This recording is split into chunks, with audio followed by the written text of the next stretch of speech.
There's power in taking a photograph. There's power in being an artist. It's the Phoenix Film Revival Podcast.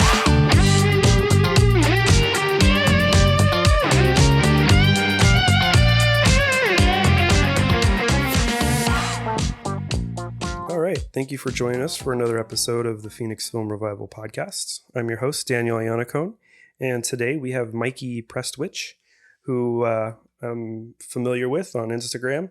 Seen a bunch of his posts and some of the stuff that he does. And I'm excited to chat with him today about pretty much all these different things.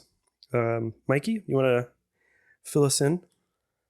Hey y'all, my name's Mikey Prestwich. I'm based out of Atlanta, Georgia. I'm a photographer of many interests, I guess you could say. I find myself pulled all over the place. I started shooting film about 3 years ago.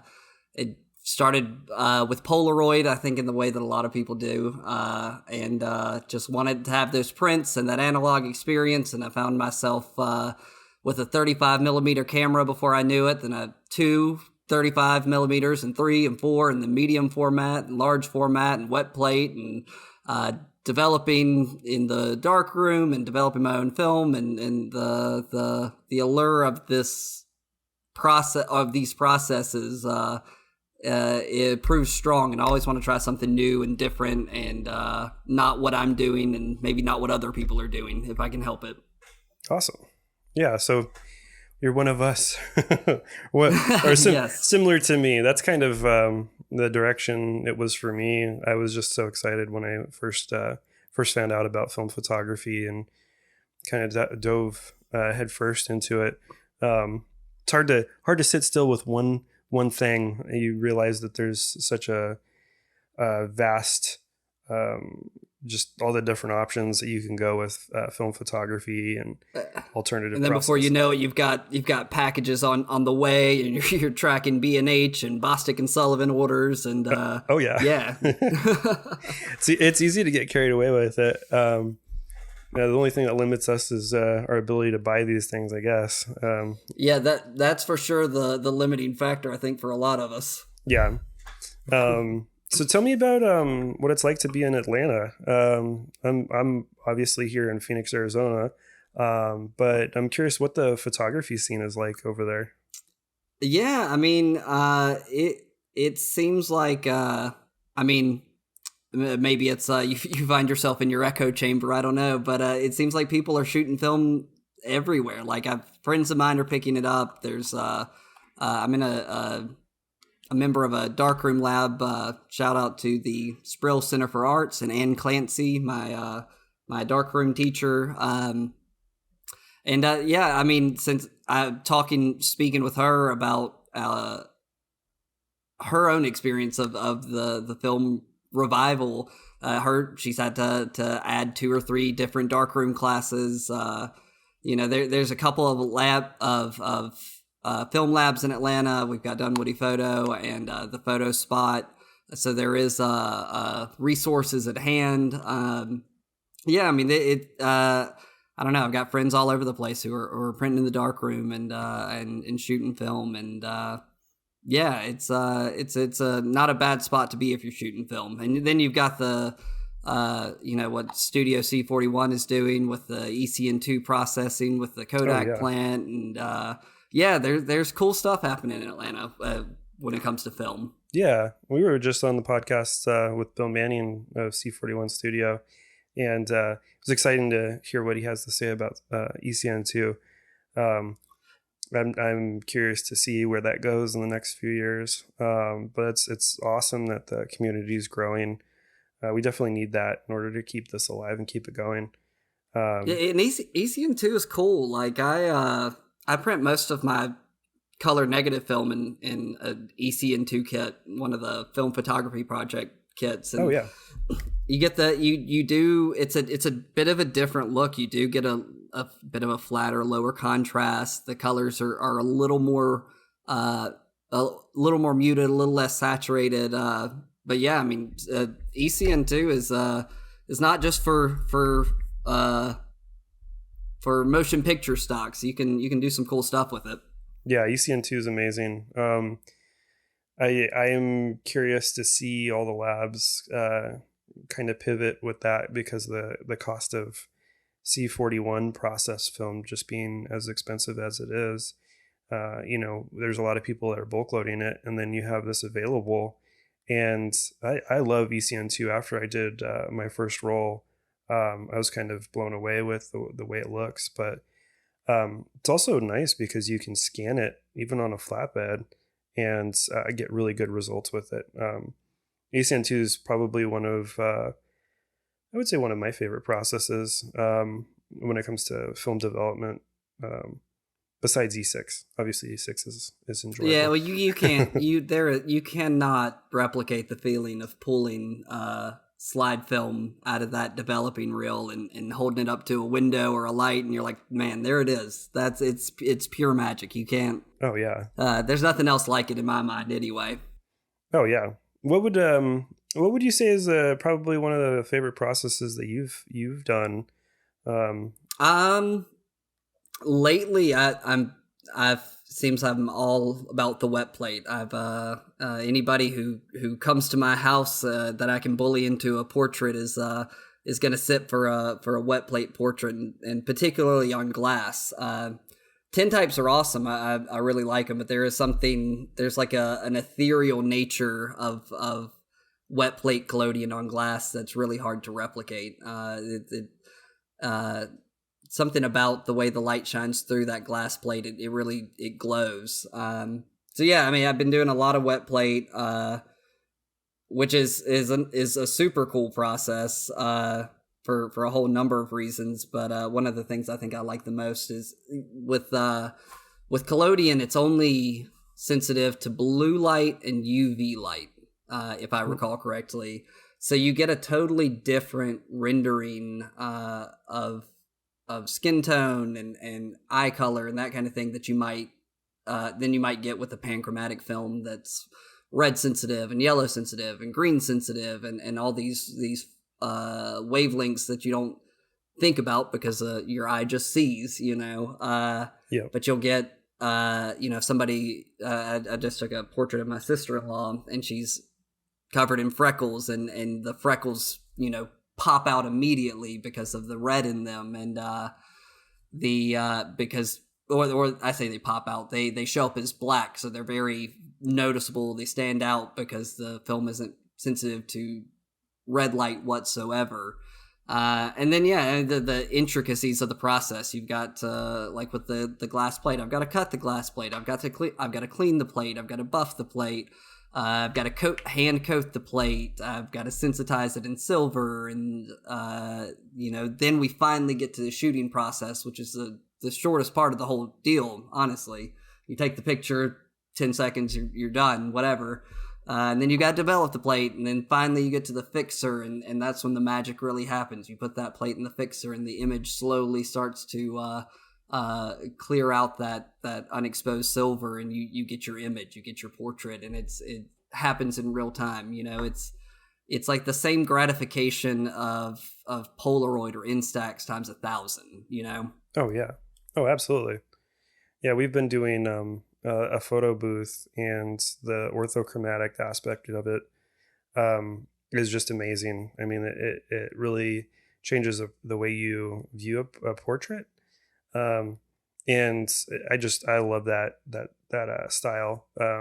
You basically are excluding some of the spectrum from reacting with the film, essentially, and it gives us a totally different feel. Wet plate's amazing. I haven't done that yet. Really want to someday. But wet plate's great. Y'all's portraits have been amazing. I've been following those along on Instagram, and it really feels like wet plate on paper. The way that the image renders and the tonality is very akin to wet plate. Yeah. I mean, we definitely, I wouldn't say we've perfected it, but we've refined it quite a bit. The challenge there is really getting the right amount of light with the sensitivity close to 3 ISO. You need as much light on your subject, and it's hard to tell somebody to sit still. So we pretty much have to use these strobes that are really bright. Do you use any sort of strobe, or are you using natural light for your process? I've been using strobes for only about the last 3 months or so, but total absolute 100% game changer when it comes to something that slow. I think wet plate, depending on, I mean, there are different formulations and factors like the age of your collodion. The older it is, the slower it tends to be. Anyway, the effective ISO of wet plate, I think it usually is around 0.5 ISO or 1 ISO. Oh, wow. So, doing outside portraits, even wide open on a relatively sunny day, I'd be looking at 2, 3, 4 seconds. And most people don't realize how many micro movements they make in 2 seconds, even if they think they're standing perfectly still. That's why the old masters, they would have headrests and backstops and that kind of thing to keep you still and focused. So anyway, with I bought a couple of old Speedotron packs. They're 2403C, or I don't remember the exact model, but I have two 2400 watt packs and 2 heads that just blast the subject with 4800 watts of pure illumination. So I'm able to shoot portraits stop down a little bit, or at a reasonable shutter speed. As soon as there really is no shutter speed with wet plate necessarily, but as soon as that flash goes off, that image is burned into that silver. It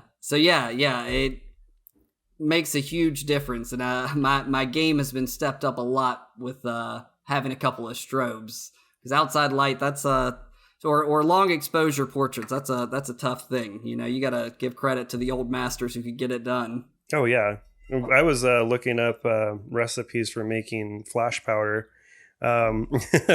Then I was realizing that probably not the best thing to do, considering it can be pretty dangerous. But I still want to do it.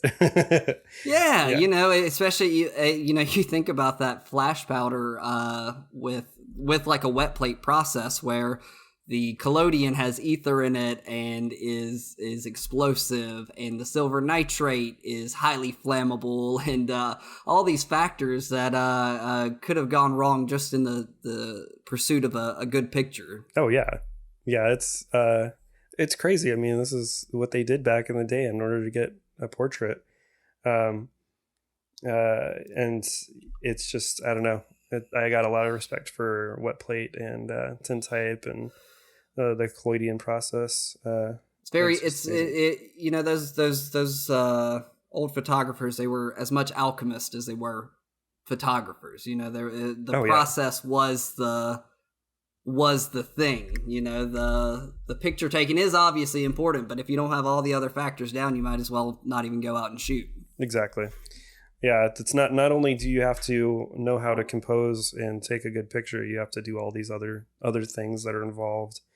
Now we have iPhones and camera phones, and we can take pictures that are 40 megapixel plus and send it immediately across the world. And it's crazy. Some of the best pictures I've taken. I'm a big gardener, and I love to see the various critters that start to populate the garden, the butterflies, that kind of thing. And like a butterfly photo with my iPhone, I've got an iPhone 13, and it's got that macro lens, and it's as good of a macro photo of a bird or of a butterfly as you'd want to get. It really is amazing. Oh yeah, it's amazing how far we've come in the past 300 years with photography.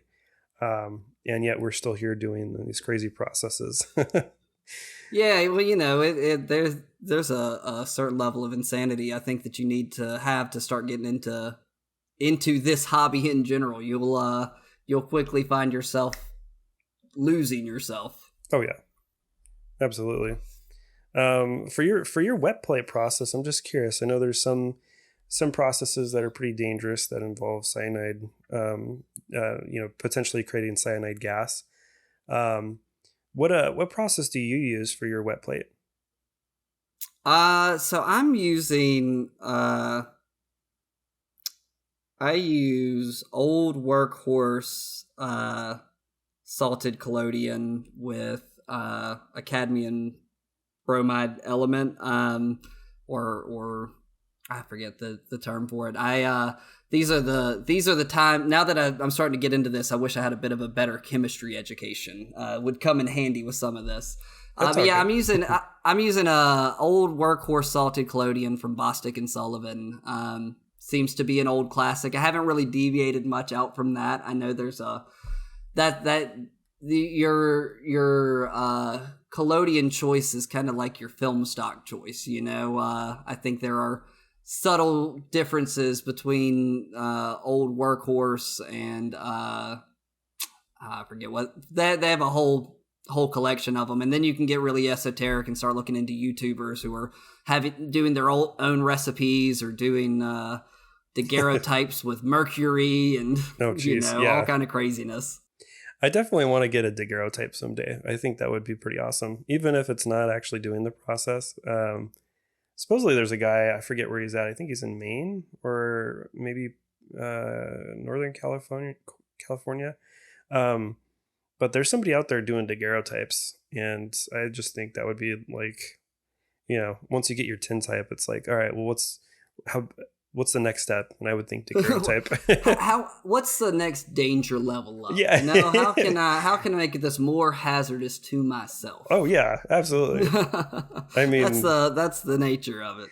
Yeah, especially a daguerreotype that's large. I mean, I've only ever seen daguerreotypes that are, really, really small, like quarter plate size. I mean, nothing that's 4x5 or 5x7, but yeah, it would be cool to see something large in a daguerreotype.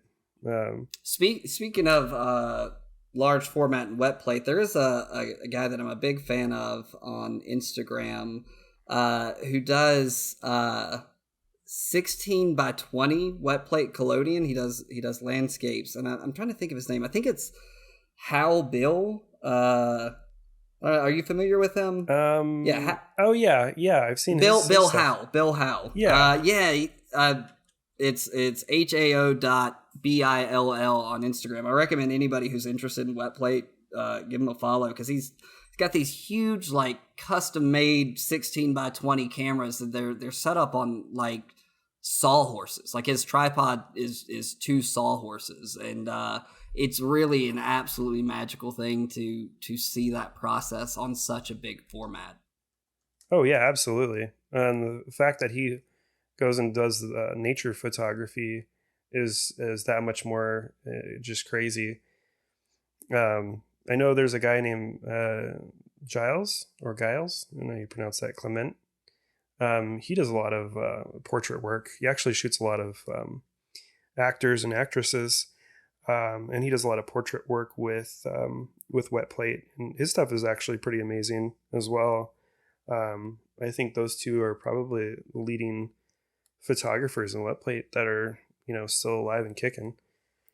It's crazy. Wet plate has, I know 3 people, I guess 3 people, myself included, in just my, I don't know, extended social group who are shooting wet plate. It is an intimidating process a bit, but it's actually not super difficult if you're doing things like developing your own film and darkroom printing and that kind of thing. It's not really a far leap to start shooting wet plate. A lot of it's just learning the technique of coating a plate in general. But there's a really talented portrait photographer here. Her Instagram handle is Wild and Love Flowers, and she does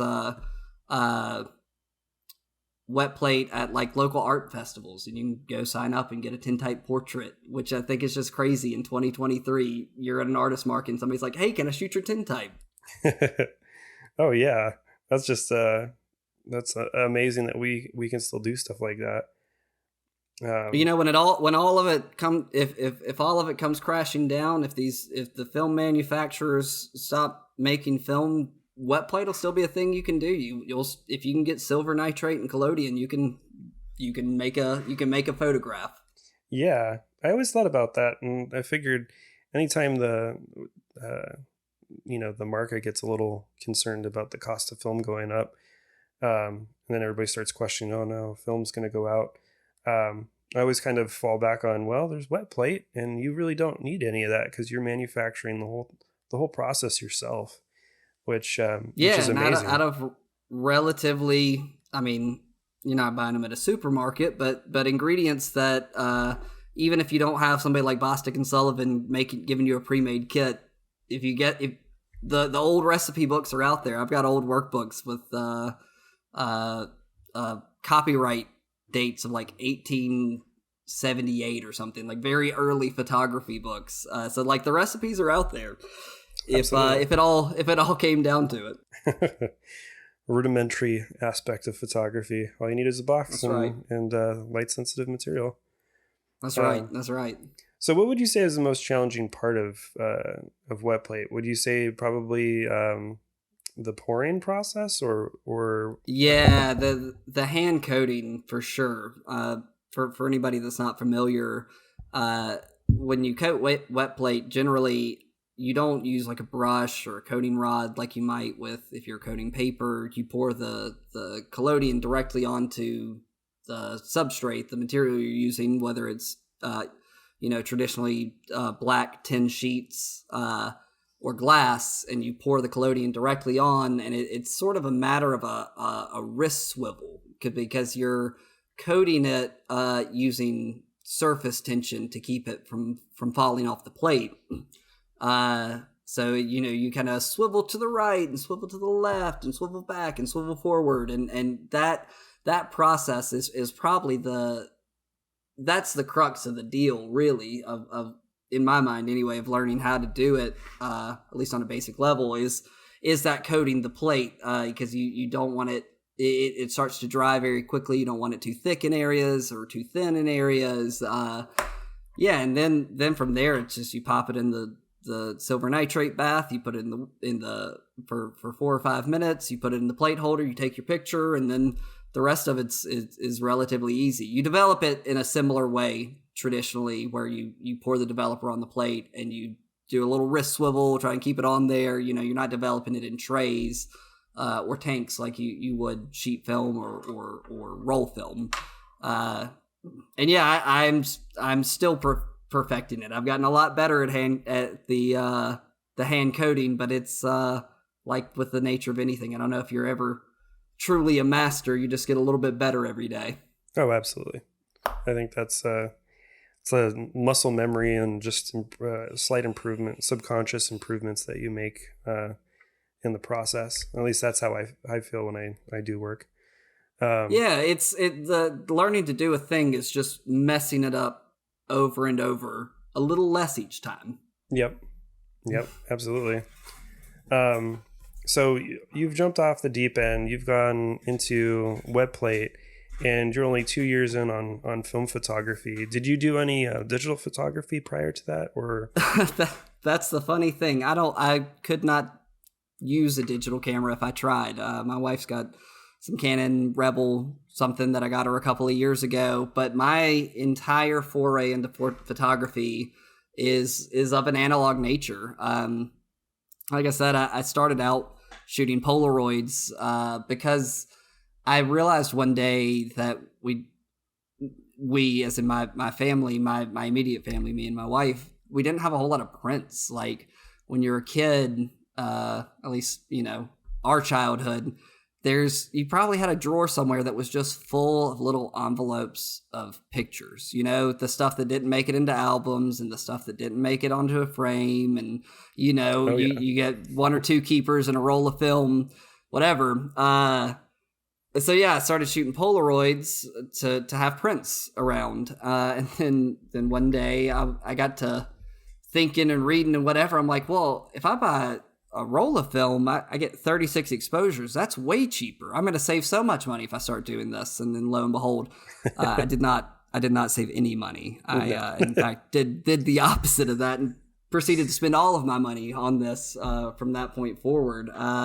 But ultimately, still with the same goal. I shoot a lot of photos are of family and friends and my young son. I've got a 2-year-old, and my goal really is to create an archive for myself and for my family to look back on. I've got family photos from the early 1900s. I've got tintypes and daguerreotypes of ancestors, and I've got my whole life documented with little sleeves of prints from 24 exposure rolls of film.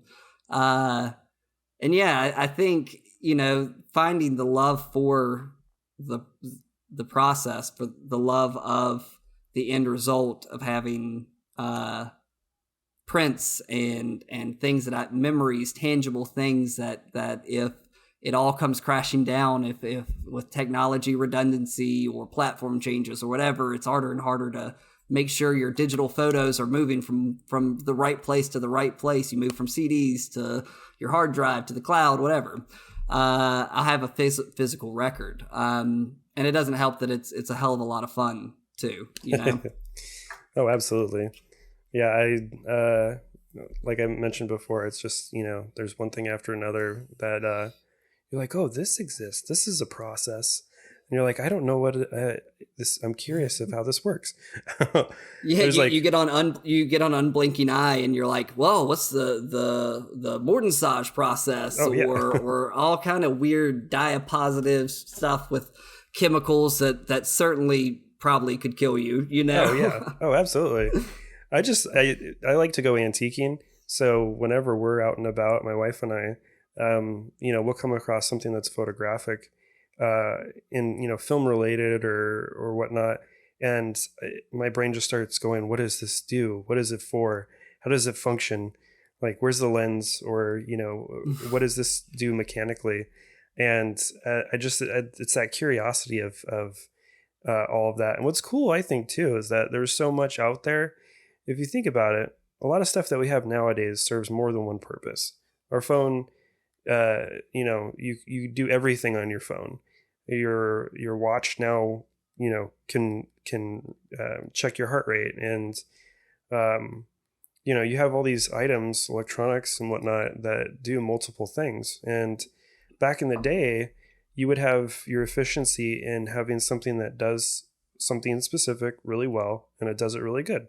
So they had these tools for all these different things, and they existed at some point in time. And it's just awesome to go, stumble upon that sort of thing and get all excited about it and want to learn something new. And yeah, I don't know. That's what it is for me with photography. It's funny. This is just I guess a little anecdote, but I'm always fascinated by like what they did on film before digital was around, right? So like I bought these strobes, the Speedotrons from this old retired photographer in Nashville. I took a day trip, drove 4 hours to Nashville, picked him up, 4 hours back, and he had like 6 or 7 of these strobes, and he said he had already sold 10 of them or so. And I'm like, well, what in the world were you doing with all of this power, like all of this illumination power? Oh yeah. And turned out he did photography for like furniture showrooms where they needed to have everything evenly illuminated. So they'd set these strobes up all over the store and take an exposure that was like brighter than the sun for that second, whatever that they were taking it. So like all these things that we take for granted that it's so easy to do now, low light photography or whatever it may be, you had to have specific tools, and to get to have your entryway into that field, you had to buy all the specialized equipment to make it happen. It's kind of an amazing thing. Oh, absolutely. I mean, yeah, the Speedotrons are crazy. I'm always paranoid of getting electrocuted by them or something. Yeah, it's same. It's anytime you flip them on, it's like, all right, well, let me do the rosary here for a second, and let's I'm gonna do a little prayer. Right. I remember in 8th grade, I took apart a disposable camera, and I had shot the roll. I knew the roll was all wound up, and I decided to start taking it apart. And a friend showed me this trick that you could do where you hit the battery just right, and it causes the flash to go off. And I'm like, oh, that's cool. And I didn't quite fully understand what a capacitor did at the time. And I was, pulling it apart, and the battery was still plugged in and charging. And I started messing with the backside, and ended up closing a circuit, and arced basically to a pen that I was like, jamming into the camera, and it nearly blew a hole in the side of the metal tip on the pen. And that was when I realized that I shouldn't be doing that. But a lot of life lessons those early years, those formative years. Like, oh man, that could kill me. Oh yeah, I'm just like, wow, this is a dangerous thing. And then of course my curiosity is like, I wonder what else there is. It's that curiosity. It'll take you places. Oh, definitely. So wet plate, you've been doing that for a while. What other processes would you say that you've really enjoyed, whether it be film or alternative? Sure. It's funny. I started out with C41, as far as developing anyway. I started out doing C41 before black and white, which everybody tells me is just not the way you do things. Because, I bought color film, and lab costs start to add up real quick if you're firing off shots like I was. I started doing C41, and then a little while later discovered black and white and how much easier and less of a fuss that is. I do a fair amount of E6 development. These lately, if I'm shooting color, it seems like I'm shooting slides, just because it's there is something special about it. If I'm going on a trip or something, you come back and you envelop those slides, see them right away, project them. I've got a projector recently, and that's a whole other cool thing. That really brings the slides to life. But I'd say what I've mainly been working on like over the last few months has been I've started color printing.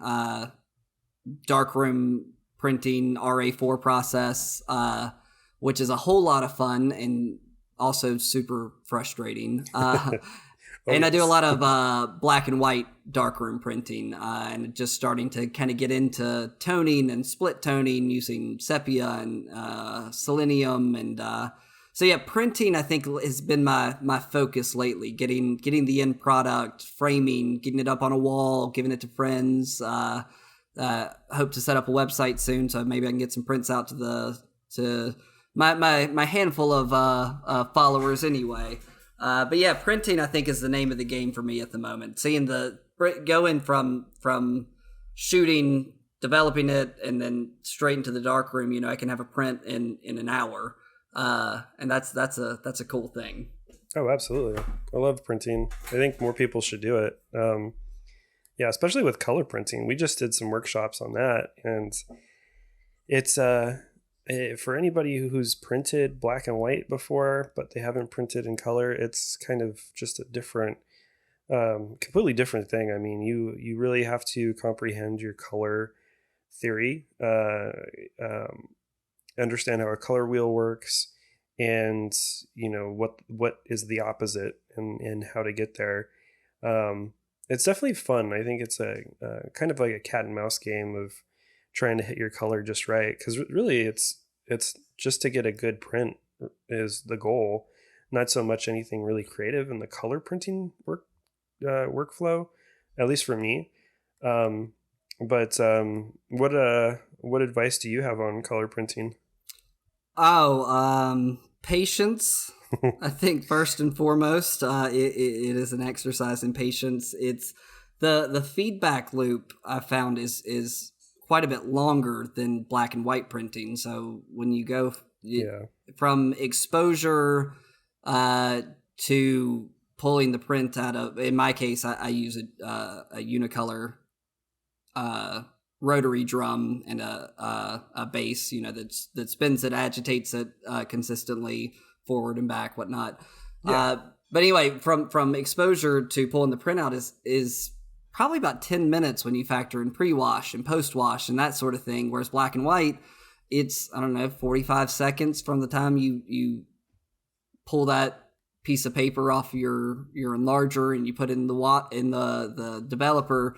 You start to see that image pretty quickly, and you get an idea of like, well, did I expose this enough? Did I not expose this enough? Whatever, and you can get back to it. But color printing, if I want to do 4 tests, or I do a print and it's not right, and I need to do another test or another print, blah blah blah.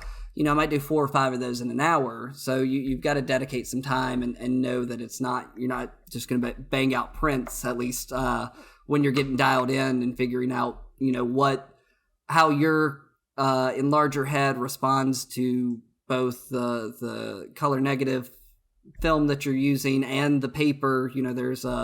There are factors in both the film, the development, the paper selection, that sort of thing, which obviously is the case in black and white, but it's in my experience a bit easier to get dialed into a new black and white film than it is color negative. Color printing, I think, is what might finally get me to have some consistency in the film that I'm using. Because figuring out that color balance for if I shoot a roll of Portra and a roll of C200 and a roll of Ultramax, and having to figure out the color balance for each one, and each frame can be different depending on overexposure or underexposure or whatnot. So yeah, when you start printing color or black and white, consistency in the process becomes much more imperative, because you can adjust for inconsistencies in Lightroom a lot easier than you can in the darkroom. Oh, absolutely. Yeah, it's easier to hit undo rather than... let me bump that contrast up, Yeah. Oh, yeah. For me, what I always found interesting with color is the density causes your hue to shift. Yes. Which is kind of hard to comprehend, especially if you haven't done black and white printing before. You definitely have to compensate there. And if I recall correctly, as you get lighter with your density, you start to lose your red, or maybe it adds red. I don't recall exactly. There's just so much going on with color printing. Yeah, I read something. This was on Photrio. Photo engineer. Is photo engineer, is that the guy? There's a on Photrio, the forum. There's a guy, and I think he's since passed away, but he was a chemist at Kodak, and he would come in and drop knowledge on all sorts of various subjects. Anyway, I'm probably doesn't matter really, but anyway, point being is I read that the sensitivity is different based on the layer in that paper. So like the most sensitive part of the paper, I think, is the red layer that's like 100 ISO, and the blue layer is like 20 ISO, and the yellow layer is also 20 ISO. So yeah, I mean, that there is a real tangible shift in your hue, your color density, your contrast, whatever, when you change the exposure. I've had times where I'm like, well, I think I need 2 seconds more exposure, and I'm like, well, it's so much redder than it was before. And then you got to go back to the drawing board and like, all right, well, I've got my exposure right, and I've got to get my color balance back again. Oh yeah, it's pretty much just matter of color balancing when it comes to color printing. I don't feel like it's very creative of a process, but once you nail that color print, and that color looks really good and rich, it does feel I don't know, rewarding. I don't know, it just feels good. it to me, it's the closest thing to like pulling out a slide out of the developing tank. It's because it's the thing. It is the end product. I love developing black and white film. I love developing color film, but I've got to either scan it or I've got to print it or whatever to get to see the image. But to do that process and pull it out and you see that end result right away is pretty amazing. Oh, absolutely. I love it. I want to say the fastest I've gone from completely unsure on color to getting a color print that was balanced would be about 4 hours. What would you say for you? That tracks with me. I think. I think the first time I got in the dark room and started messing around with it, I think I spent, I don't know, from 6 p.m. to midnight just burning paper. I was like, I don't care what I got to do. I don't care if I'm using whole sheets. I don't have time to cut down into strips. Oh yeah. But then you dial it in and there you go. So yeah, I mean, I think on average, I mean, I haven't done just a ton of color printing, and I haven't started dipping into a ton of different films. But yeah, I mean, 2-3 hours to figure it out, and then each roll can be different, each frame can be different. You think you got it right, and you're like, all right, well, I'm gonna bang out some prints, and you get to the next one. So where did that green cast come from? How did that happen? Oh yeah. I think I mean, it really shows your expertise as you start to do this more and more and really comprehend how to make adjustments as needed and kind of do it on the fly. And it's amazing to think that was something that people did back in the day. This is the way it was done. And nowadays you can make color corrections on your phone before you print, and then literally make a whole slew of adjustments. And now we have AI that's just going that much further, which amazes me. But at the same time, I'm a purist at heart with these processes. I think it's very rewarding to go through this and accomplish a color balanced print. It's that old adage, the journey is the destination. And I think with these processes, that really holds true. Like, I love, I hope that every picture that I take is amazing, but realistically, most of them aren't. And even for people who are pros and masters and whatever, most pictures you take are not great. If you get 1 or 2 rolls or keepers a roll, you're doing pretty good. Yeah, like the going through the process and being hands-on and taking it for me, it is a point of pride when I take a roll from, I shoot it myself, I develop it myself, I print it myself, I tone it myself, I frame it myself. Maybe I'll cut my map myself if I'm feeling ambitious. The process is as rewarding in my eyes as the end result. Because I can't necessarily always control you can control if you got a good picture, you know what I mean? But there are so many variables that are outside your control when you're taking the picture, but when you're printing the picture, you can really kind of take ownership over all of it. Oh, absolutely. And I think there's also that separation too from the photographer to the printer. I know plenty of people who are capable of taking a really great photo, but when it comes to the back end aspect of all of it, marketing yourself, presenting yourself really well, producing a great, pristine print, it's interesting just how it varies with everyone. And for me, I agree. I'm not really the best photographer, but sometimes I nail it here and there, and it's just amazing. It's lightning in a bottle. Oh yeah. Yeah. It's a process. And I feel a lot of people are just, with social media, we kind of see a lot of photography, and nobody's posting their not that great photos. They're posting the stuff that they feel good about, or they're proud of.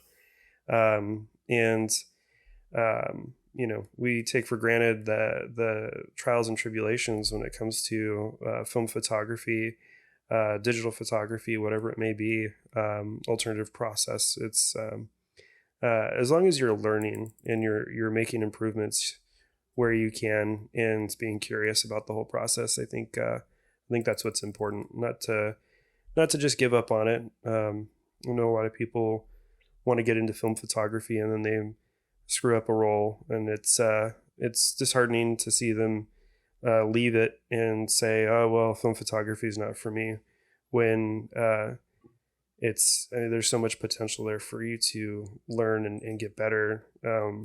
For me, at least, it was buying a camera and maximizing its use and improvement. And, I don't have money to buy another camera, so I need to make this camera do everything that it can do. And I need to hit the peak with that equipment that I'm shooting with. Yeah. Now, see, I'm convinced that next camera I buy, it's gonna solve all the problems. I think it's gonna make me talented. One of these days. I mean, it is easy to fall down that trap for sure. Because I've got too many cameras. But they all do different things. I got a half frame, and I got a 6x6, and a couple 645s, and 35 millimeter, and it definitely can get easy to get lost in the tools, and if I don't have my Leica, it might as well not bother. Oh yeah. It's just, I don't know. Everybody wants a Leica, but do you really need one? My wife doesn't think so. So I guess that has to be the last word. Yeah, absolutely. I mean, why buy a Leica when you could buy like 6 other cameras? Yeah, I mean, I think Leicas are probably amazing, but I find myself being drawn more towards the weird things, the things that are, or not weird necessarily, but like unusual formats. Like I've got an Olympus Pen F, and it's super cool. It's a half frame camera, and the mirror is sideways in the camera, and it moves horizontal instead of vertical, and just like feats of engineering. It's like, why did you make that? But it's awesome, and I love it.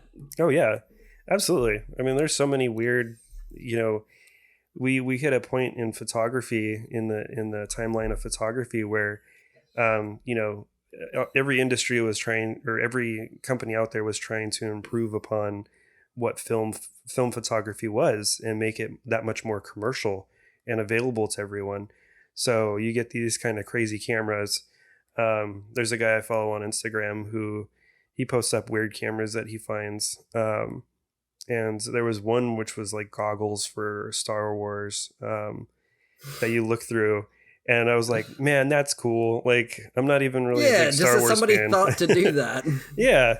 I mean, they made all sorts of strange cameras. Growing up, my brother and I would shoot model rockets, and he actually had one that would shoot 110, which I thought was hilarious because, 110 film is just not the highest quality, but it would shoot up, however high those rockets go, 500 feet or so, and then it would pop its parachute, and then it would take a picture down towards the ground. Oh, that's cool. And it was such a cool concept. And at the time, I thought, oh, this is interesting. It takes a picture, and that's the way it would function. I thought that camera was kind of cool, but just the utilization of creativity to kind of create these cameras, like disc cameras. Like, what the heck's the deal with those?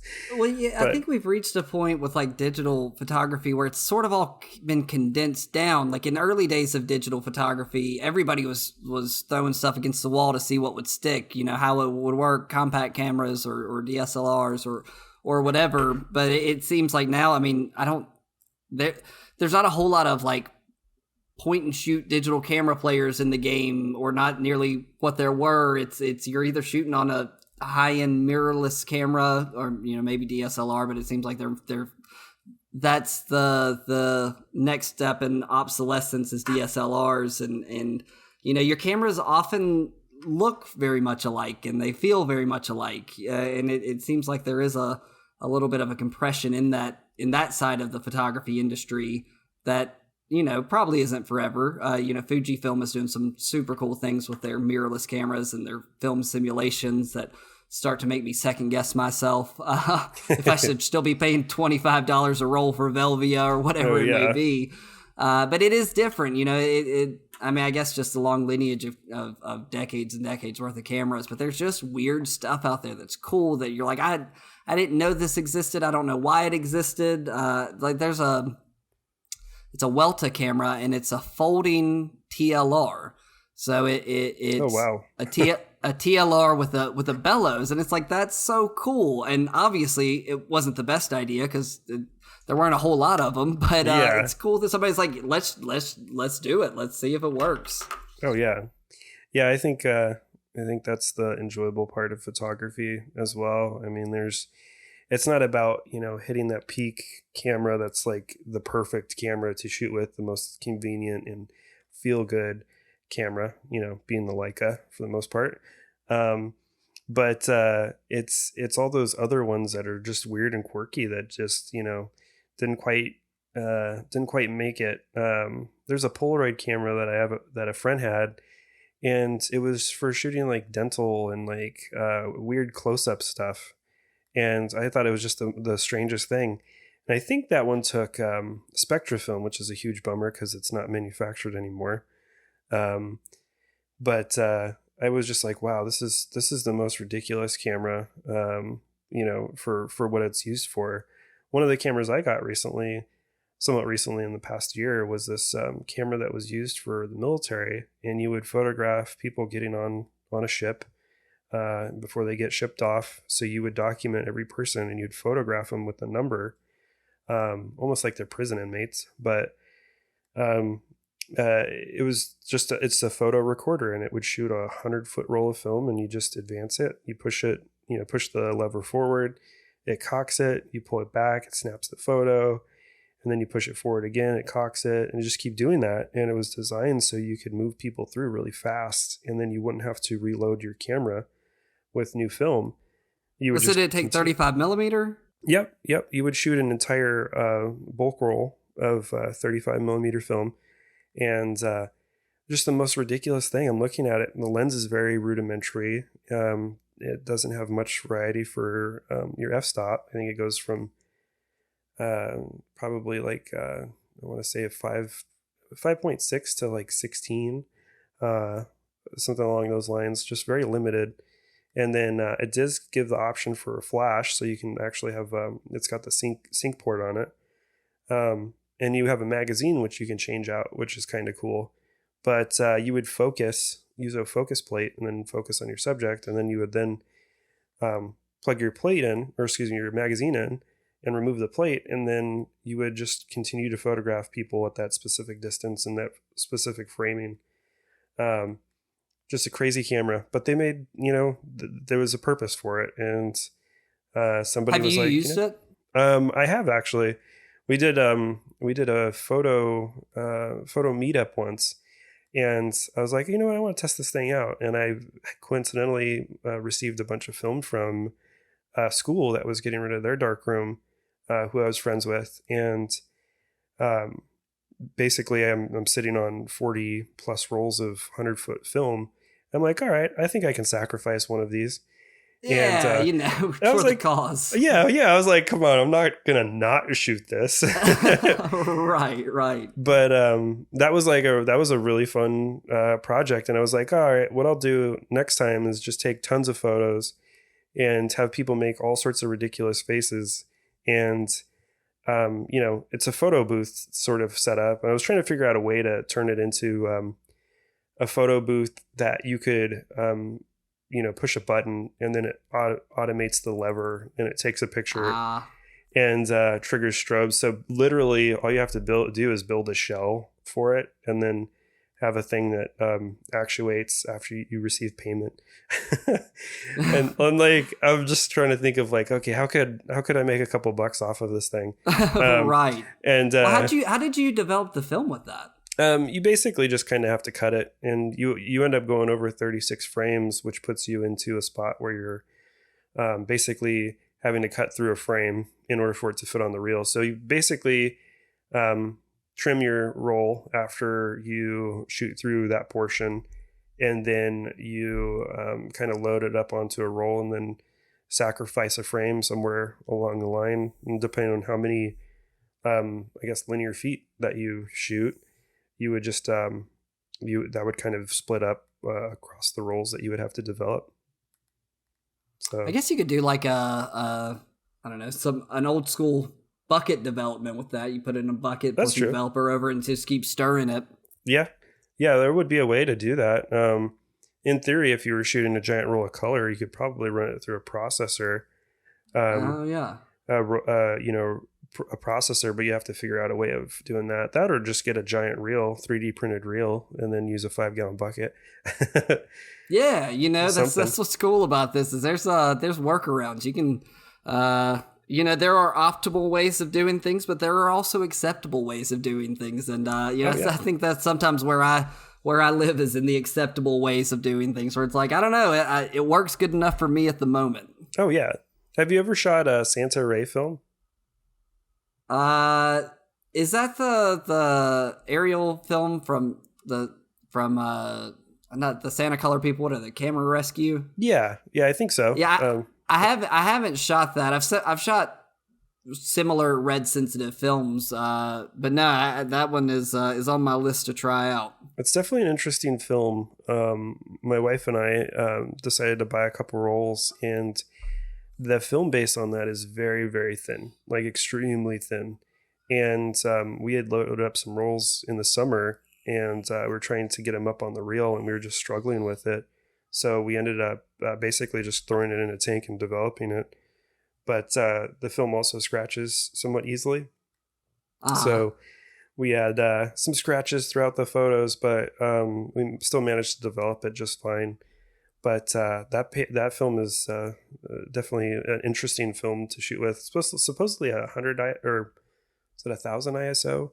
I think it was, or 16. I don't remember the speed on it, but with those aerial films, it's all. I think that's all a bit of a crapshoot anyway, because the ISO was often with the intention of like, well, you're not going to need a tonal range here. Right. You're not. You only need lights and shadows for the most part. And I don't want to talk out of school. I am not a military expert nor a military photography expert, but right. I have shot a fair bit of Rolly infrared film, and I think it must be a similar stock because it's also very thin and crystal clear. The base is absolutely see through, and it's that Rolly infrared for pictorial photography purposes. They state it's a 400 ISO, and it's you can shoot it at 400 ISO, but you will have zero shadow detail.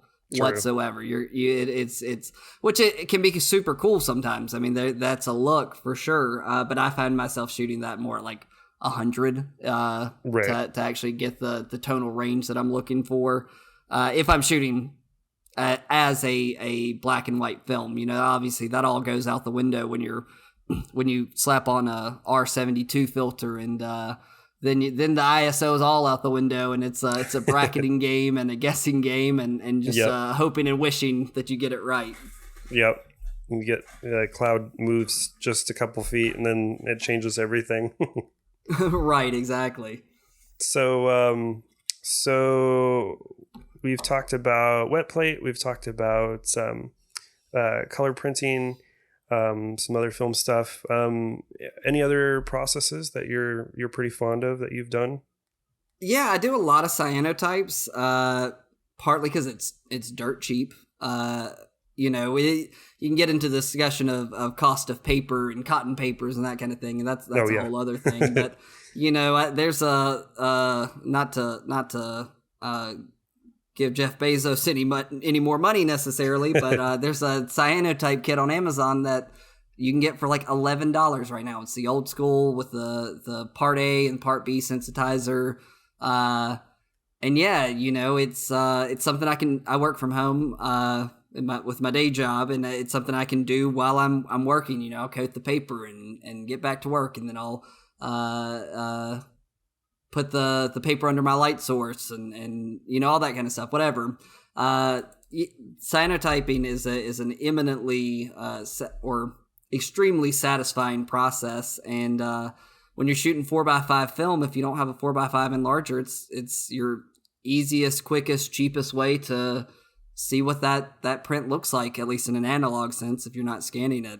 And it's similar to color printing in a lot of ways, in that figuring out how to get dialed in on the paper you're using and the cyanotype formula that you're using, if you're using the new formula or the old formula, and how it responds to your paper, and how it responds to your exposure and your wash and all those steps along the way where it can go wrong, but when it goes right, it just scratches an itch that's hard to replicate elsewhere. Oh yeah, I love cyanotype. There's that range with it, and just your dynamic range is definitely different. I feel with cyanotype, you're kind of it's hard to explain.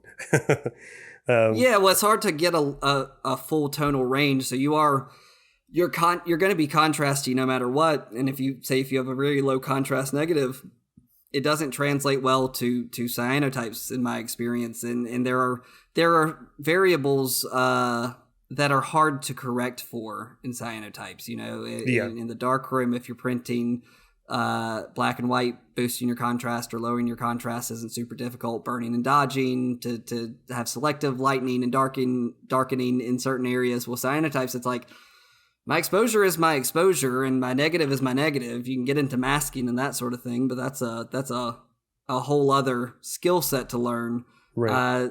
So yeah, there's things you've got to do to make it right in the first place, and there's probably a lot of ways it makes you a better developer, at least, because if you want to do it well, you've got to start paying attention to how you're developing and how you're agitating and what your contrast is and maybe how to boost your contrast or what the contrast of your film is. So yeah, it makes you, I feel like it's like color printing in that you do sort of consistency helps you out a lot. If you can stick to one thing or one way of developing your negatives or a lot of people do digital negatives as well. And that's a whole different thing. Probably a little bit easier than the way that I'm doing it, but it's a whole ball of wax to get into. Do you do any sort of toning for your negatives, or not for your negatives, for your cyanotypes? I do a bit of sepia toning. That's a world that I'm just sort of starting to dip my toe into. I gotta say, I'm a bit of a sucker for the Prussian blue or Prussian white, whatever. Yeah. That blue color is, I feel like, hard to beat. And my understanding is cyanotypes are archival without needing to be toned. But yeah, I've done a bit of sepia toning, and it's interesting. It's very brown. You go the total opposite direction. Do you use like tannins, or do you use like a sepia tone kit? I use a sepia tone kit. I think it's like a, I don't know, OG sepia kit. One of the ones from Photographer's Formulary. That's a tongue twister. Oh yeah. But yeah, it's like a 2-step process. It's potassium ferrocyanide for a bleach step, and then the sepia step, which for anybody who is interested in sepia toning, I will warn you, it smells like rotten eggs. Don't do it inside. Your partner will not be happy with you. They will kick you outside if you're going to do any type of sepia toning. It's very obvious when you open that bottle. It's just it's rotten eggs to the face. Lots of the sulfur, probably. yeah. I guess that's what it is. And yeah, I got a bottle of selenium recently. So I've been working on doing some split toning with my black and white prints anyway. Because the way those two toners function, I think sepia affects the highlights first, and selenium the shadows first. So if you can kind of pull the not fully sepia tone the print, you pull it out and put it in water and then put in the selenium, and you get these really like beautiful rich chocolate and purple tones, and it adds a depth to my prints that really kind of amazed me. A 3D pop that wasn't there with just the black and white. Yeah, absolutely. I think it's always fun to do those extra steps at the end, and it totally makes it that much more brilliant, I feel, or just it gives that much more life to the print. There is a depth and a richness that you get with toning that you don't get with just your plain old silver, and you get the benefit of archival stability. So your picture could be fine theoretically 200 years from now or 100 years from now, and not look any different than the day you toned it. Yeah, I'm pretty sure I selenium toned incorrectly, and it didn't look like anything happened with my print. But I'll just have to try it again and be a little bit more patient. Yeah, it's selenium is it's much more subtle than sepia. You can tell that brown tone immediately, but I think selenium, you get the blacks get richer and fuller, you should give split toning a try out. You get a totally different look than just one or the other. Yeah, absolutely. I have another person who we'll be interviewing, which we interviewed but didn't quite record properly, so we'll be recording with him again. Dave Dupree does a lot of darkroom printing, and he's got some crazy experience with that. Just the mixing up the chemistry from scratch and fully comprehending just exactly how to tweak your print and go one way or the other. And it was explaining to me, you have control over your shadows and your highlights, which I thought you would need a filter pack, and you would filter it, and then you would get a print based off of how you made your adjustments. But apparently you can go even further and into the print process and dial it in even that much more. So I'll have to give that a try someday. Yeah, and I've got one of these days I would like to get into. I'd like to do some gold toning and that kind of thing, but that's you talk about hurting your wallet. You looking at gold toners and platinum toners will make you sweat. Better have something good. I think that's the challenge too. Yeah. Right. It's is this picture worthy of this cost? Yeah, you start looking. If you're doing a platinum print, you're like, well, this exposure will cost me $40. Do I have everything down? I better get this right. This test print's $20. Right, exactly. There's a guy does the wet print, which is a carbon printing process. I don't know if you've heard of him. He's overseas. I think he's in Europe somewhere. But he basically has this full-on lab, and he does carbon printing, which is just a ludicrous process. I mean, there's so many steps to it. I think the most basic one was 16 steps in order to get a finished print. And you work with split toning, or not split toning, but you're working with your tonal values, and you create 3 different channels of tone, and then you build upon that. And that's what actually creates the range in your image. And you're basically separating out these tones, and then you're stacking them. And this guy apparently also makes the carbon, so you have to mix up the actual carbon from a powder in with this, I guess, a hardener, and just a crazy process. I think that's probably going to be one that I kind of investigate down the road, but from what I've heard, it's involved. But yeah, it sounds like a huge pain in the ass, and so probably that will be exactly where you go. Yeah. I heard that. I'm like, that sounds complicated. I want to do that. Yeah. It's apparently you can send your work to go get it printed, and I think when I first checked, it was a 4x5 was $150, or not 4x5, 4x6 was $150, and I was like, wow, that's pretty damn expensive. And now I'm pretty sure it's gone up to closer to $300 for a 4x6. I don't remember the last time I checked, but just amazing. The expense is often what will get you motivated to try it out yourself, because you're like, I really want a print that looks like that.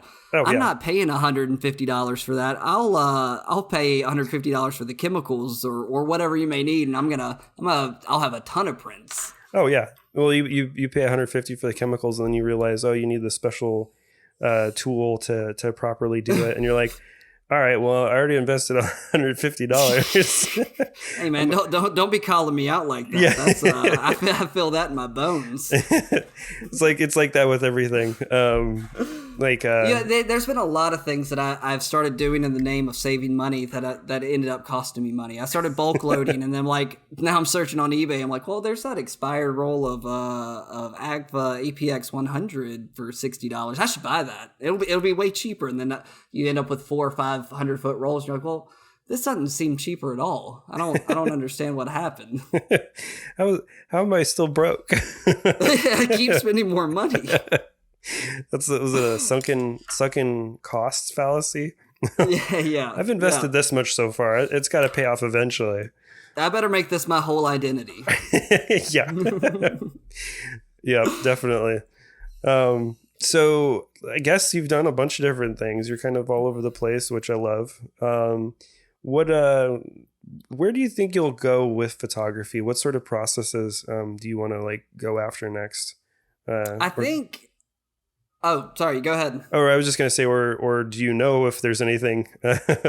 Yeah, I think number one, all of it. I'm going to go all directions. I'm at my ADHD brain, but I do think the thing that's really called me more than anything else out of all the photography stuff I've done is shooting with a 4x5. It's like photography distilled. It's all there is you, a camera, a meter, and your subject, and it's expensive, which is sort of both a feature and a bug in my mind, in that like I'm not gonna fire this shot unless I'm pretty sure that this is what I want to be taking a picture of and what I want it to look like, and you really have to hone in a lot more on that pre-visualization of what your final result would look like, and you can take ownership of the development with black and white, where you're like, well, I want my highlights to look like this. I'm gonna reduce development or whatever, you know. So like, I think the 4x5 is what is speaking to my soul at the moment, because there's so much you can, like a 4x5 negative, you can contact print it, you can, you know, with like cyanotypes or in the darkroom, or like enlarging a 4x5 negative is a sharpness and a clarity that is not replicable. Digital, from my understanding, still can't capture what a 4x5 camera can capture, let alone an 8x10 camera. Well, at least cost-wise. Yeah, you'd end up having to spend quite a bit of money on a 15 plus thousand on a camera to even come close to that. Yeah, the detail is insane, and portraits with it, you capture detail and depth of a person's face that is hard to replicate, and the depth of field is you know, you can isolate your subject in a way that is just not doesn't exist in other ways of photography. So yeah, I mean, as far as what I'm shooting, what you know, I shoot a lot of 35 millimeter and medium format, whatever. But the thing that I get excited about is shooting with that 4x5 camera, and the things that I know that I'm going to be able to do with the negatives. So yeah, that's where I want to, where I think I'm focusing a bit at the moment. I find more and more of the stuff that I post on social media is from that 4x5 camera. Awesome. What kind of 4x5 camera do you have? I have a Graflex Speed Graphic. Yes. Yeah. I've got we had when I bought it, I sent it off. Got a CLA. Got this camera repair in Atlanta. He repaired the focal plane shutter.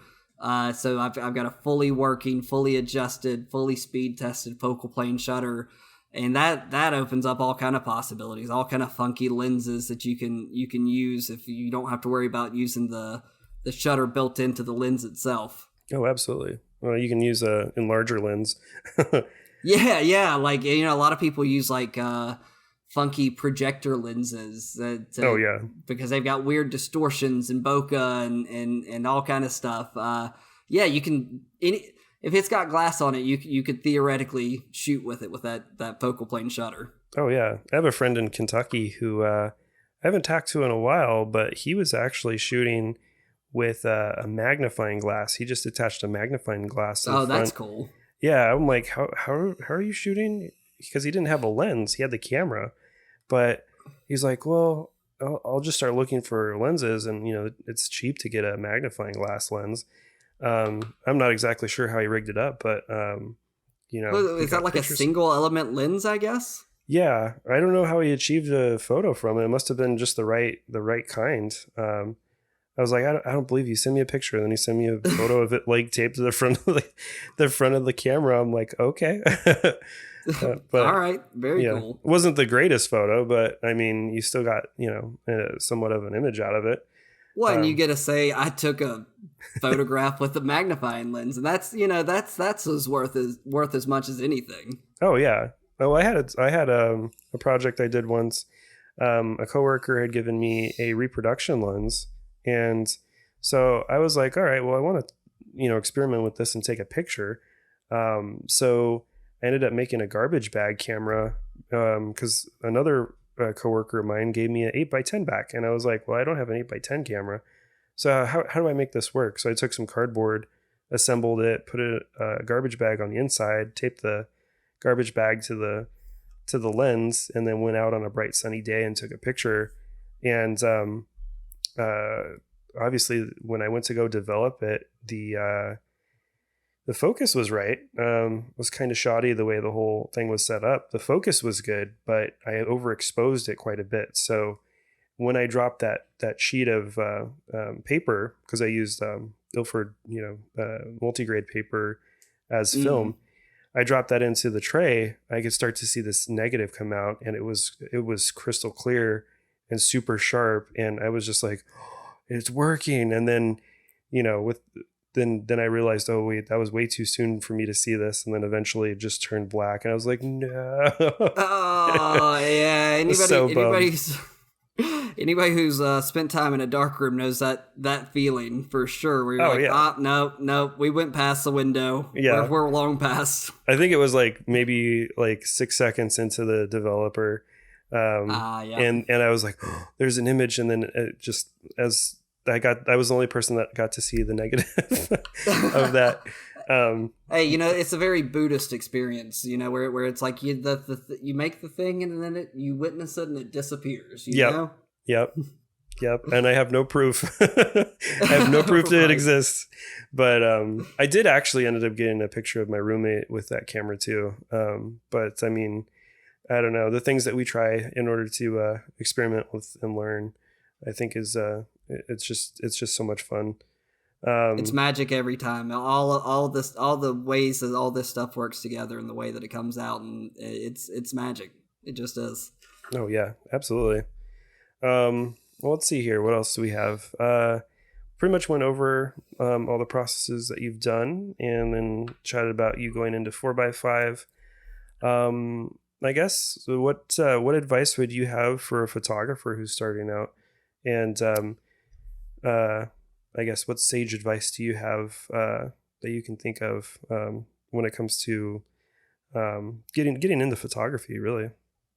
Yeah, I mean, I think for getting into photography, shoot every day. Like every day, go out and shoot flowers in your yard, or like most of my photos are within a few blocks of my house when it comes down to it. Birds in my yard, or butterflies, or flowers, or weird looking lichen growing around. Find an excuse to shoot pictures every day. Because the only way you're going to get better is to practice. And even if you're going out and shooting with your iPhone to practice framing and composition and balancing your elements, whatever, go out and shoot with intention to shoot a photo. Because I'm the same way. I am of a generation where photos are expendable, and you don't have any cost associated with firing off 1,000 photos to get the best selfie or whatever, or taking a picture of your kid or your dog, whatever. But going out and shooting intentionally, I think is worthwhile, or is the most worthwhile. And the other thing is, it is an expensive, it can be an expensive hobby, but shoot as many film frames as your time and your budget and your inclination will allow, because again, the only way to get better is to see what you've done wrong, and to do things wrong every day, and do them over and over again until you learn that, like, oh, you really shouldn't do that. You shouldn't overexpose, or use your meter, trust your meter, that sort of thing. So yeah, I mean, like, if you really want to shoot and you want to get better, buy a 100-foot roll of film and bulk roll it. If cost is a factor, or even if it's not, that bulk roll to have one more hand on the step in the process. Because I think the more stages of this that you can touch, the more that you understand, and the more you understand the way that they work together, and how you can harmonize the elements in your workflow. Which, you know, I can't say that I've done, but it's the thing that I strive for anytime that I work or I practice the art. Absolutely. Good. Yeah, I totally agree. Shoot. There's no way to really improve from that if you're not doing anything. Right. I mean, absolutely. the first step is to get out there and take photos, and you know, utilize the light while we have it and during the day, and be that much more creative in the evening when it's dark out. And yeah, that's awesome. Yeah, summer's for shooting and winter's for printing, you know? Yep, there you go. It might be a little bit backwards for us over here because it's too hot to walk around in the summer. fair enough. Winter is for shooting when you can go outside. Yeah. It depends where you're at, but yes, right, it's that concept still applies. It's definitely a seasonal thing. Do you have anything else that you could think of that you want to share with the community? No, I mean, I'm grateful that you had me on. I'm flattered that I'm worthy enough to talk to y'all. I've been a big fan of the work that Phoenix Film Revival is doing.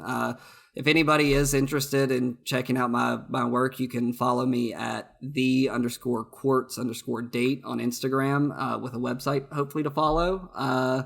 But yeah, otherwise it's been a blast chatting with y'all. Awesome. Yeah, thank you, Mikey. I really appreciate it. You guys, or you. I guess you guys is Atlanta. Yeah, you know, y'all is it can be a singular, it can be a plural. It's an all-encompassing term. y'all doing great. Exactly. I've got a lot of respect for somebody who is that curious and continues to learn more and experiment with more. Can't really get bored with photography. I guess you can. And then you get bored with one specific subject and you start to do something different. But much respect to you for going out there and trying these things, keeping it alive, and being curious. And I'm excited to see what sort of stuff you got brewing here in the future. And I'm excited to see your work. Hey, well, I appreciate that. Absolutely. We'll have the links to Mikey's socials and on our website. If you guys have any questions, definitely reach out to him. He's a nice guy. He's a nice photographer. Yeah. And hope to chat with you again here soon. All right. Well, I appreciate you. Awesome. Thanks, Mikey.